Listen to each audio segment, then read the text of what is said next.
Hello, domestic darlings. Cheyenne Lene here. It's a lovely Tuesday morning, and it's time to do some homemaking together while listening to another Dragnet true crime story from the 1950s. I'll guide you through our morning cleaning routine step by step as we listen, and we'll tackle it all together. Let's get started with our first task. As you listen to the first part of the story, I want you to pull back the covers on all of the beds so they can air out. After that, let's tackle that laundry. On Tuesdays, we put a load of lingerie, sweaters, or ultra-nice clothing into the machine and wash in cold water or on the hand wash setting. There's not any add-ins here as we don't want extra products weighing down the fabric of our delicate items. When it's time, you're going to hang dry, or in the case of sweaters, lay flat to dry. Now let's get to this week's episode of...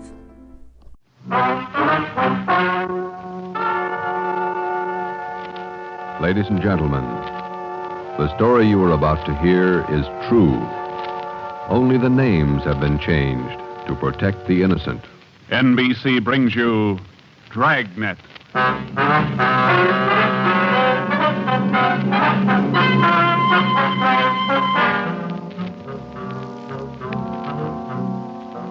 You're a detective sergeant. You're assigned to robbery detail. There's a potential killer on the loose in your city. 18 women have been beaten and robbed by this man. The newspapers call him the werewolf. Your job is to get him. Dragnet, the documented drama of an actual crime, investigated and solved by the men who unrelentingly stand watch on the security of your home, your family, and your life. For the next 30 minutes, in cooperation with the Los Angeles Police Department, you will travel step by step on the side of the law through an actual case, from beginning to end, from crime to punishment. Dragnet is the story of your police force in action. It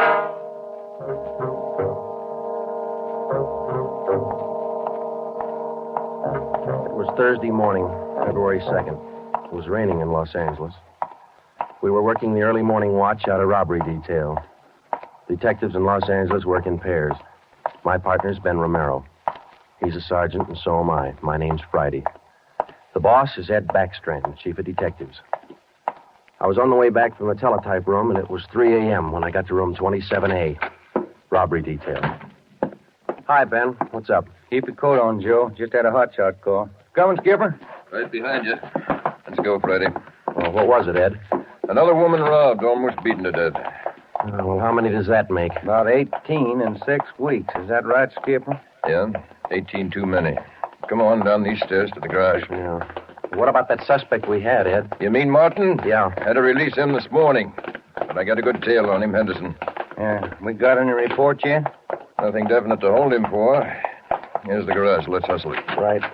Then if this isn't Martin's job, Skipper, and he's not the right man... Then we start all over again, and we work night and day till we find the right man. Here's the car. Let's go. Ben, you drive. Yeah, all right. How do the victims describe this guy, Ed? Pretty sketchy. Supposed to be tall, dark, long black hair. Last woman said he had a face like an animal, something like a dog or a wolf. A wolf? Yeah. She said something like a werewolf. Something like a werewolf.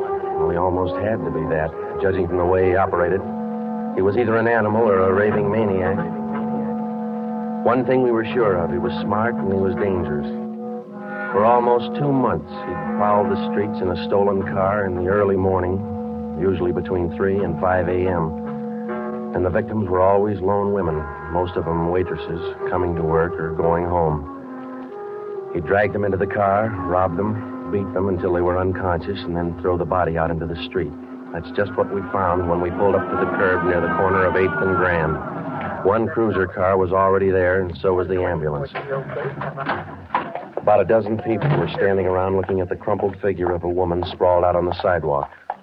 2 officers were talking to the only witness, a thin, sallow-faced newsboy. His story didn't give us much to go on. Like I was telling these cops, or these officers, sir, I was walking up 8th Street on my way home as usual when I see this blue Chevy sedan pull up down a block there a little way and dump out the dame's body. Well, actually, I don't know what to think. You get a look at the license plate? Well, no, I didn't. To tell you the truth, I could hardly keep from Well, I was just plain scared. Well, what did you do after you saw him throw the body out, son?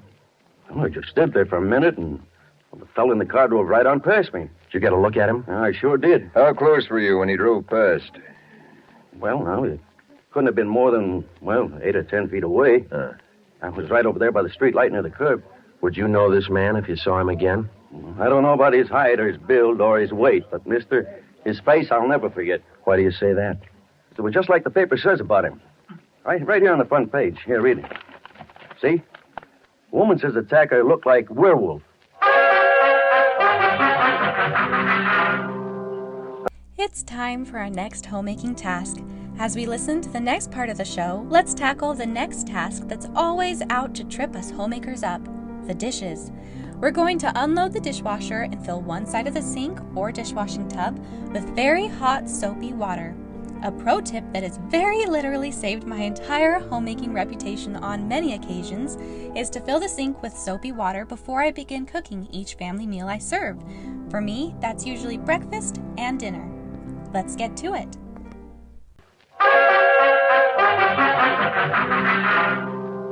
That's all the newsboy could tell us. The suspect drove a blue sedan. He had a face like a werewolf. We covered the neighborhood for clues, and we questioned a dozen people, but we got nowhere. We took the witness's name and address, and we drove down a couple of blocks to an all-night gas station. 14-hour off to Metropolitan. I'm going in here and call the office and see if Henderson's called in on Martin. We might still have a suspect. Right, Skipper. 13-hour off to Metropolitan. Looks as mad as a wet hornet, doesn't it, Joe? Yeah. Did you get a good look at that woman's face when they moved her in the ambulance? Yeah. Sure does like to mess him up. Oh, I don't know how we're going to get him, Ben, but we better do it fast. Next time, it'll probably be murder. Oh, here comes the skipper, Joe. Uh-oh. Doesn't look good. What is it, Ed? Just talked to Henderson. He tailed Martin to a bar in Long Beach. He hasn't been out of his sight for 2 minutes since yesterday. Martin's clear. And we're right back where we started. Yeah, with one more half-dead woman in the hospital. Well, how about that stolen car, Skip? Wait a minute. Get that radio up. Attack. Okay. Code 3. Ambulance dispatched. Code? Attention, all units. On Grand Avenue between Venice and Washington. A woman, victim of robbery and attack. Code 3. Ambulance to task. Code 3, red light and siren. Come on, Friday, let's roll.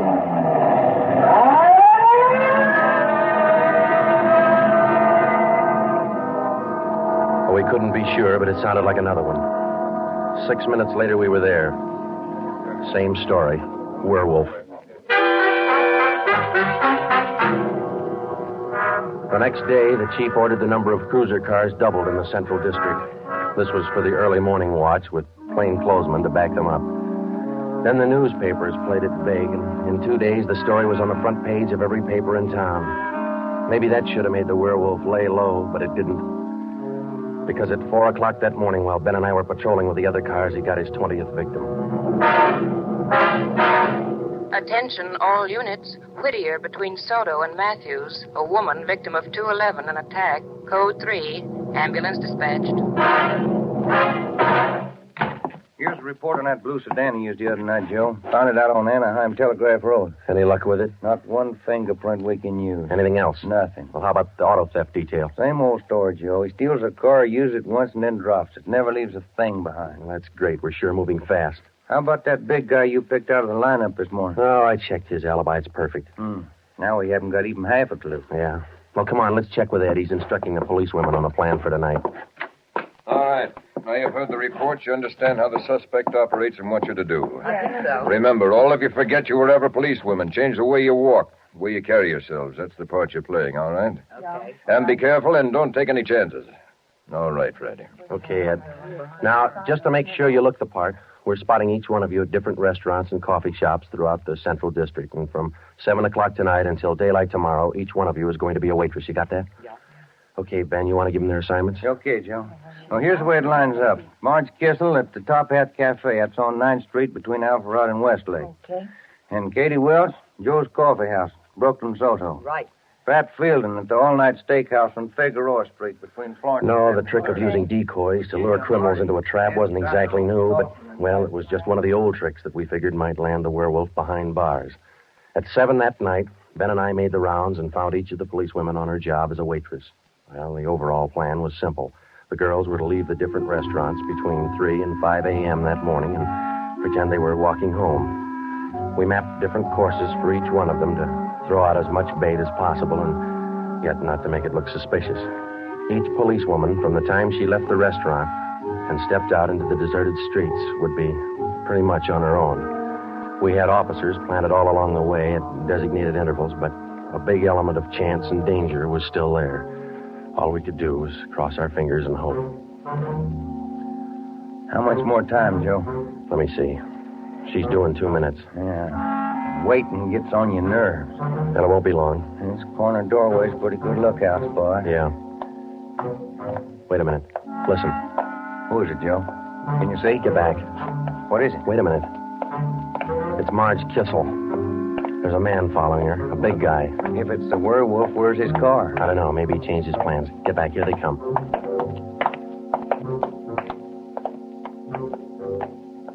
You get a look at him, Joe? Oh, pretty good. Not too suspicious. Might be coincidence. Well, I got a pretty good lead. Come on, let's go. Stay back in the shadows.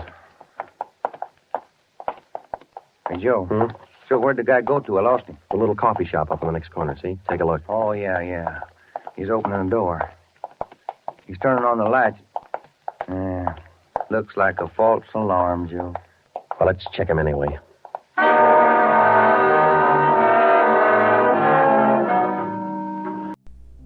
Now it's time for our clutter clear-up.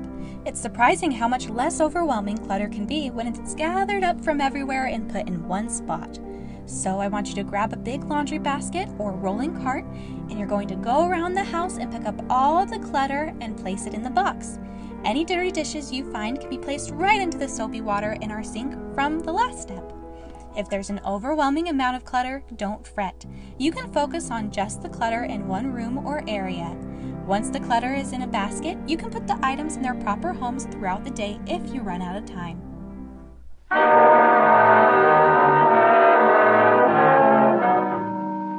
Well, I didn't think we'd be that lucky on the first try, and we weren't. We asked the man a few questions, and it didn't take him long to show us he wasn't our man. He owned the coffee shop. So Ben and I went back and took up our posts again and waited for the next decoy. We covered that 10-block course 6 times that morning, back and forth, following the bait, but it was almost as if the guy could sense a trap.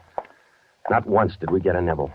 By the time our last decoy finished the route, it was almost daylight. Joe, I never was so glad to see that sun come up in my whole life. My feet feel like they're puffing right up out of my shoes. Yeah, me too. Come on, let's get over to the car and check on the other squad out in Boyle Heights. Huh? Mm-hmm. Oh. Hit the radio, will you, Ben? Yeah. Joe, there must be some easier job on the force than this. Yeah, you and me both. Now, let's see what happened to the others, huh? 80K to Unit 104K. Come in. 104K to Unit 80K. Go ahead. 104K, this is Friday. You do any good out there? This is Miller. I'll call Curtis. Stand by. 80K to 104K, Roger. What do you think, Joe? Maybe a bite? I don't know. Oh, this guy seems to work like a mind reader. Well, he can't win all of them. 104K to Unit 80K. This is Curtis. Go ahead. This is Friday, Al. How'd you do out there? Any luck? Just checked in the last gal, Joe. Katie Welch, not a sign. Okay, Al. Have the men check in. 80K clear. KGPL. Okay, let's go, Ben. When we finally got back to the office that morning, both Ben and I were ready for some sleep, but it didn't look like we were going to get it. We just about finished going through the overnight reports for some kind of a lead when the phone rang. Robbery Friday. Hi, Joe. This is Wilkerson, auto theft. Hi, Wilkie. You got something for us? Not much, Joe, but it might work into something. Just got a report in on a pair of stolen license plates. Oh? Yeah. I'm not much of a hawkshaw, but I figure there's just a chance it might be your werewolf boy. How come? I don't know. Maybe just a hunch. After 13 years in this business, you get to know thieves pretty well. Sometimes you got to even think like them. Okay, Wilkie, thanks. We'll check by in a couple of minutes. Right, Joe. What do you have to say? Pair of license plates stolen last night. Wilkie's got a hunch it could have been our man. Well, might be an angle, Joe. If that werewolf guy'd hang on to one car long enough, we'd have a chance at him. Well, he's too smart for that. I don't know, Joe. Sooner or later, he's going to make a mistake. Yeah. Come on, let's check with Wilkie. Well, we checked with Wilkerson. We got the best piece of news we'd had in days. On the average, 95% of stolen cars are recovered or located within 24 hours. In the remaining 5%, Wilkerson, by a simple process of elimination, narrowed down the number of cars the suspect might be driving. Wilkie figured 6 cars. There they are. Now, I'll bet you if you picked up your man tonight, he'd be in one of these cars. Let me see, huh? 2-door black sedan, yellow convertible, another sedan, green, blue coupe, black coupe, and a gray convertible. Well, that's good work, Wilkie. At least we got something to look for now. Yeah, you're right, Joe. Wilkie, you got the numbers of those stolen plates you're talking about? Yeah, right here, Ben. They're already on the hot sheet. Good. Keep us posted, huh? As usual, Ben. See you later, Wilkie. That's a good break, Ben. Something to keep us busy tonight. Tonight? What do you mean? We're setting another trap. Same thing as last night. Same policewomen, same everything. Yeah, only this time let's hope he steps into it. You know, Joe, this werewolf character's getting me mad. Now for us to work on our weekly focus task. Tuesday's task is to clean the bathroom. We're going to work top to bottom, left to right, clean to dirty. But we're not going to mop because we'll be doing that on Friday. Start with the cobwebs, then the mirrors, surfaces, toilet, and then a good sweep. Let's get to it.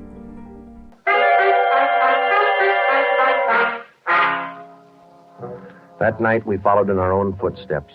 We planted the policewomen decoys in 3 separate districts, and a few minutes before 3 a.m., our squad of men took up their positions.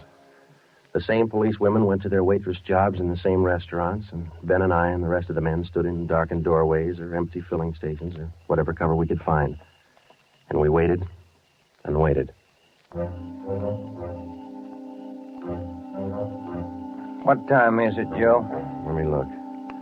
4:30. Oh, thank you. Any sign, Joe? No, nothing yet. Come on, stay in the shadows. That's the way it went all through the early morning. The same plan over and over again until daylight. Ben and I'd check in at the station, go over the late stolen car reports with Wilkie, catch a few hours sleep at home, and then come back and do it all over again. The next night, and the next morning, the night after that, and the morning after that. 5 days later, Ben and I were ready to call it quits. I'll admit it, Joe, I can't figure it. The guy's either psychic or else he can smell a cop a mile away. Yeah, well, at least we got that stolen car angle left. Did you check with Wilkie yet this morning? I'll give him a call now. All right.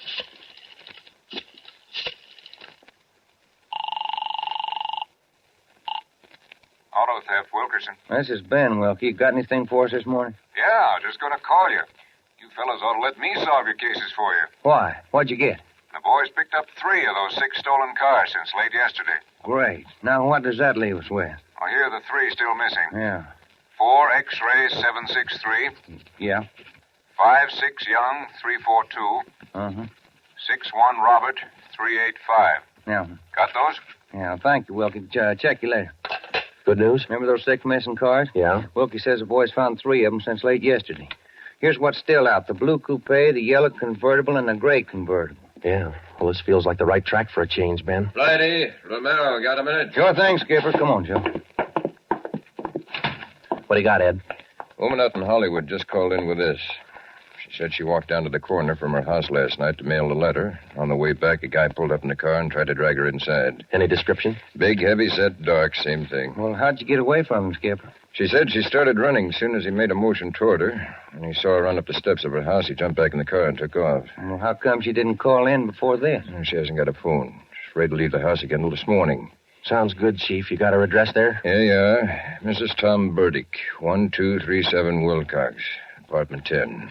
Come on, Ben. This might be what we're looking for. Who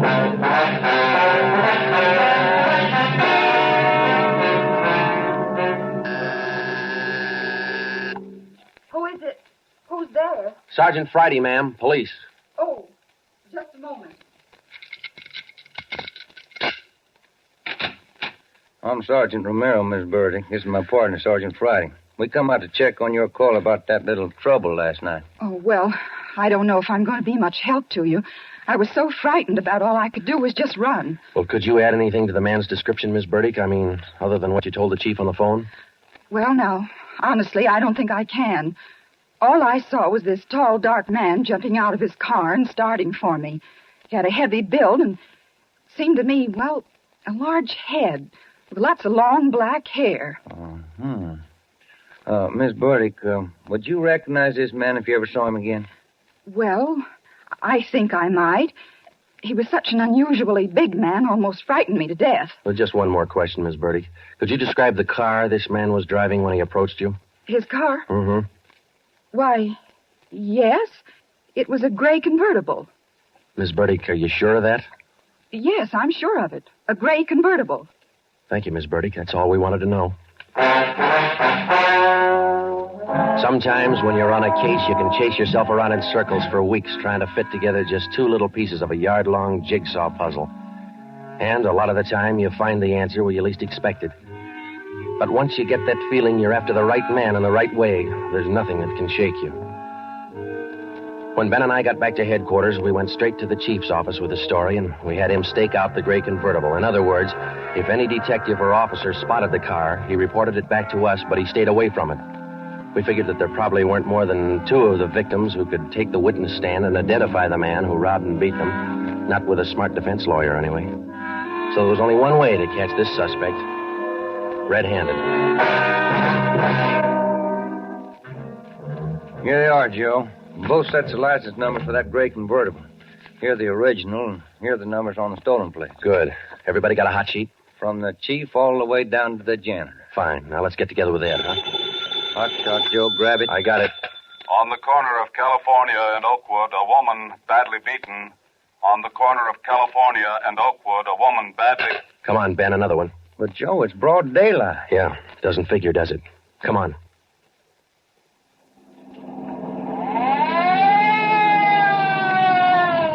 That vacant lot over there, Joe. Two plainclothesmen and uniformed officers were keeping the crowd back. An ambulance was drawn up by the curb, but it was empty. When we got down to the rear of the lot, we found out why. They were waiting for the coroner. The woman was young, not much more than 30. Her body was half sprawled across the muddy ground, and her face was turned upward. It had been badly beaten. They figured it happened last night, Sergeant. Have the fingerprint men been notified? Yeah. How about the crime lab? Just called them. That's good. Now, let's keep everybody out of the area till they get here. Right, Sergeant. Who found the body? One of the kids in the neighborhood. Woman was dead when he found her. Did she live around here? About a half mile away. I hear she's got 3 kids. Or she had 3 kids. Uh-huh. You've seen enough, Ben? Yeah. Let's get on back to headquarters.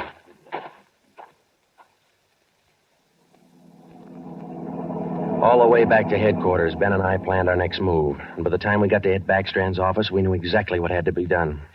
When we told him about the werewolf murder, he didn't say a thing for a minute. He just stared across the room at the calendar on the wall. Then he brought his hand down hard against the desk. Friday, Romero, I'm only going to say this once, so get it straight. That guy's pulled his last job in this city.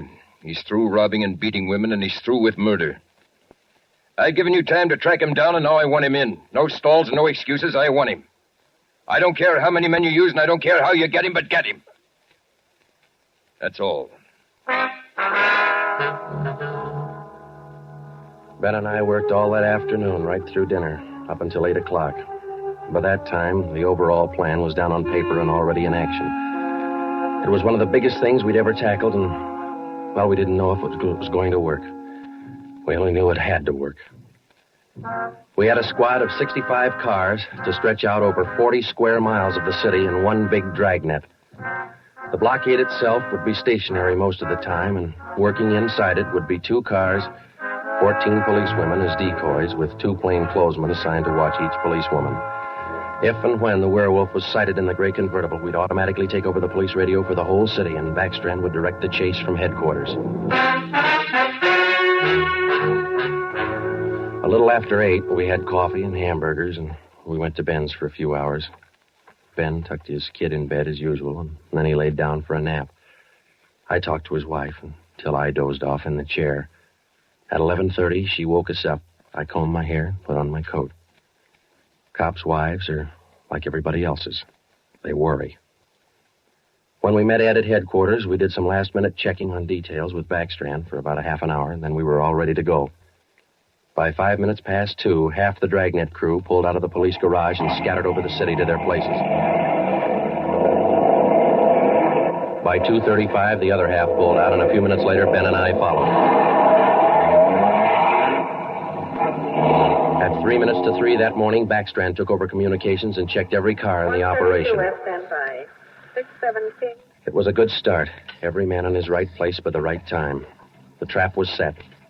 All we needed now was to find our suspect, the werewolf, inside. Control 4 to Unit 80K. Control 4 to Unit 80K. 80K to Control 4. Go ahead. This is Backstrand, standing by. 80K, Roger. Clear. KGPL. Okay, Ben.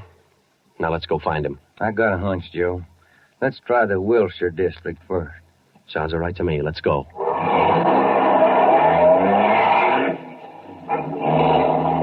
For the first hour and a half, we raked the Wilshire district back and forth. Not a sign.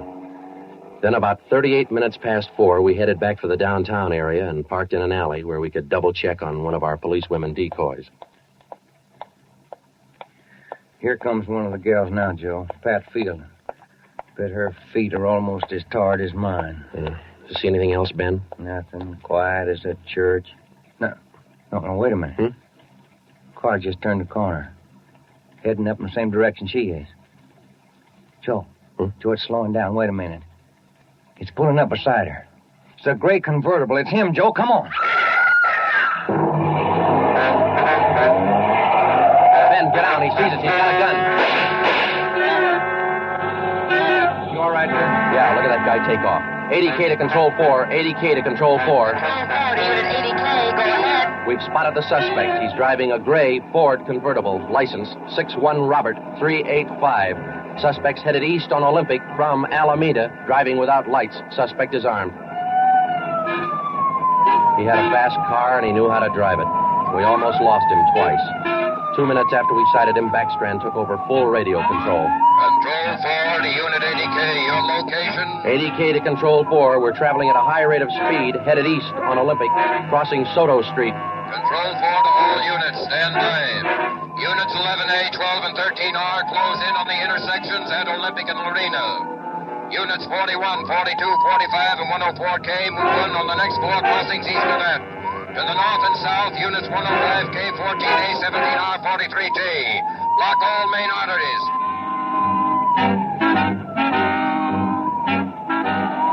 In the next half hour, the 65 cars in the Dragnet had pulled in like a noose around a 5-mile area. Ben and I hoped it was just a matter of time. Unit 80K to Control 4. Control 4 to 80K, go ahead. He's headed north on Fresno Street, crossing Whittier Boulevard. Attention all units. 80K now pursuing suspect north on Fresno from Whittier Boulevard. Units 15, 105K, 11R, and 18A block off the intersection on Fresno and 4. Hey, Ben, up there ahead. What's he trying to do now? Look, he's turning around. Yeah, and he's coming right for us. Watch it, Joe. Look out! Pretty close. 80K to Control 4. Control 4 to 80K, go ahead. Exchanging shots with suspect. Watch it, Ben. Here he comes again. Sure likes to use that gun, doesn't he? Sure does. Hey, Joe, look. Look, he's turning east. He's running for Hollenbeck Park. Yeah, 80K to Control 4. Control 4, go ahead. Suspect just drove up over curb and into Hollenbeck Park. Control 4 to all units. Control 4 to all units. Converge on Hollenbeck Park. Suspect is in the park. He's armed. Use caution. Code 3.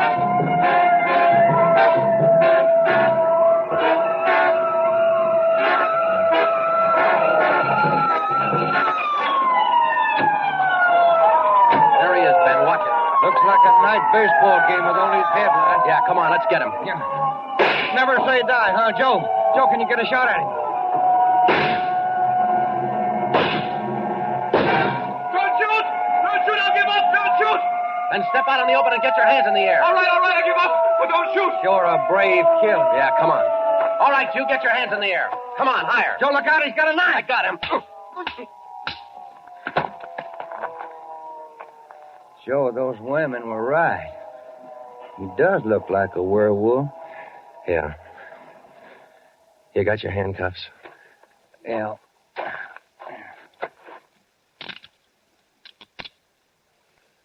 Okay. Got a cigarette? I've been out for an hour. Little place across the street. Maybe we can get some there. Okay. There's the crew from the 41R. Hey, fellas, take him into robbery, will you? Okay, Friday. think there's a vending machine in there. Uh-huh.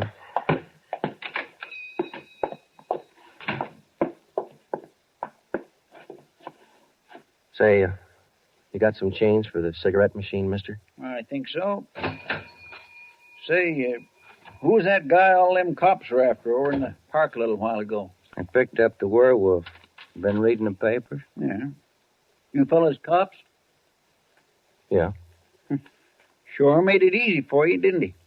All you cops had to do was surround the little fella in the park. Nothing to it, huh? Yeah, that's right, mister. Nothing to it. Well, darlings, we did it. We tidied up our home and made it the haven it is meant to be. If you'd like, you can meet me back in your farmhouse radio dashboard tonight for your optional evening routine, where we'll listen to a theatrical suspense show together from the 1940s through 60s as we put the house to bed. If not, I'll see you tomorrow for Wednesday's morning routine.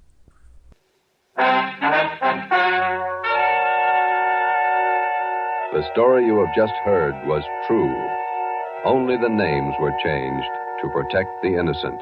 Walter Barton, known as the werewolf, was tried and convicted and is now serving a full life sentence at the state penitentiary.